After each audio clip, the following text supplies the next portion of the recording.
how's it going, everybody? If you're new here, welcome in. If you've been here before, welcome back. I'm Rollshambo, the connoisseur and collector of all things sharp and shiny, and today we've got an unboxing. It's been a while since I've actually had a knife from the Apex Pass Around group, and that's actually where this came from. And you know, I'm not going to play any games. I do, in fact, know what's in this box, but I'm going to make you wait until I open it. Today, we're unboxing with the Jaeger MV3, and if you want to see the video I did on this knife, I will link it up in the corner. So, let's go ahead and see what's in the box. Again, I already know, but I do like making people wait. So, we're going to put that there to the side, and let's go ahead and get this. Come on. All right, let's try it. Let's try it now. By the way, the Jaeger M is a fantastic knife for unboxings. This blade shape, absolutely phenomenal. Okay, here we go. And don't need that anymore.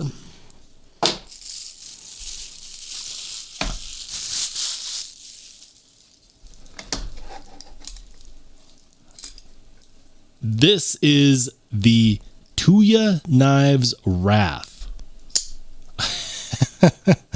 Okay, this is much better than I actually thought it would be. Short backstory, guys. I do not have any deals with Tuya. They've never reached out to me about anything. The one reason why I have this available for review and unboxing is because it's being passed around in the Apex Pass Around group. And this knife, I can tell you right now, that action is perfect. What? Oh man, that's good. That's really good. Let's talk about what we're working with here. This is a frag pattern titanium handle scale. It is, of course, a frame lock, single-sided captive pivot with a 3D milled titanium pocket clip, a minimalistic titanium backspacer, thumb studs, and a dual grind, or would you call that a compound grind? Hollow point, hollow grind with flat grind at the top, and then of course a reverse ground swedge as well. Looking at that grind is really well done. Now, I have never, ever actually reviewed anything from Tuya before, and I'm starting to regret that. I am very impressed with the fit and finish. You guys probably have seen this before because I was, you know, very far down on the pass round group list. This came out 2023. It's 2024, and I don't care. I don't care that this is a knife that came out last year. This is awesome. That action is really good. How's the lockup? Very solid. What about blade centering? Yeah, blade centering is straight on. We've got a little bit of lock bar relief going on right there as well. Let's see about the hardware. Now, I made the mistake in the past of just guessing. So we're going to start off with T8. Let's see. T8 pivot, T8 body screws. Not a whole lot of hardware there. That's actually, you know, very minimalistic. We've got 2 body screws and a pivot screw. That's it. What about the lock bar? Yeah, no, that's going to be T6 for the lock bar insert. So that is, yeah, that's cool. Let's do a quick comparison up against a Spyderco Paramilitary 2.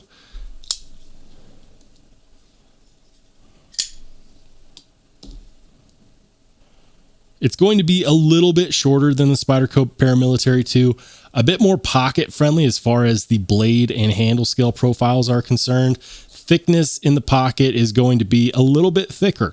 I don't necessarily mind that, especially on pocket knives. I feel like a little bit thicker of a handle scale actually allows for really good ergos in the hand. This one that feels great.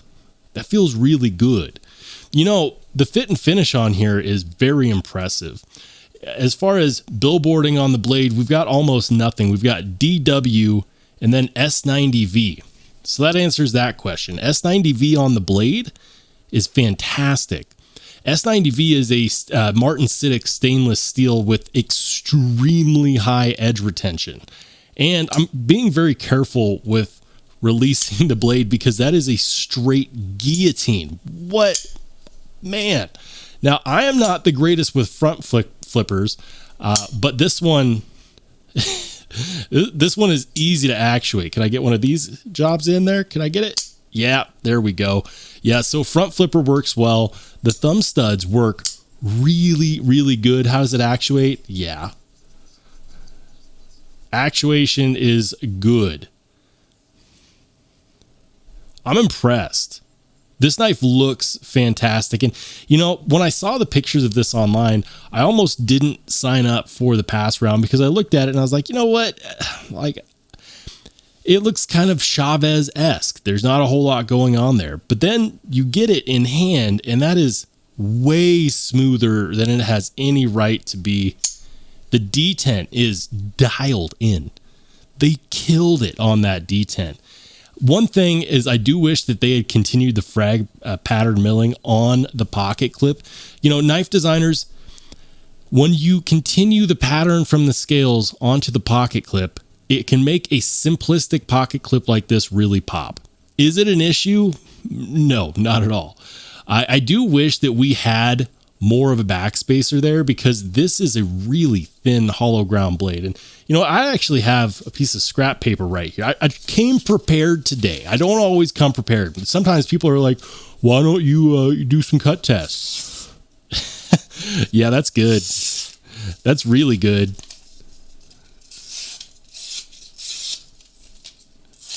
And here's the thing, guys. I'm like the 15th person on this list to get this knife. So like, I don't expect the blade to be super, super sharp.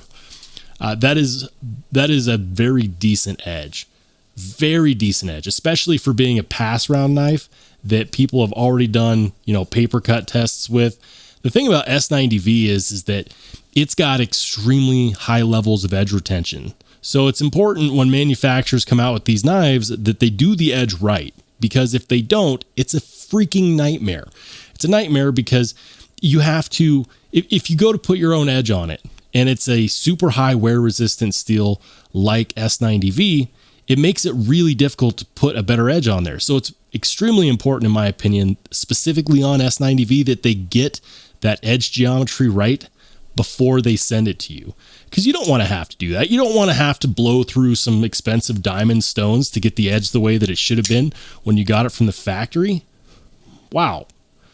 Now, to my knowledge, Tuya is doing their own OEM work. My understanding is that the company is owned by two brothers in China, and they do their own OEM work, and they do small batch premium knife runs.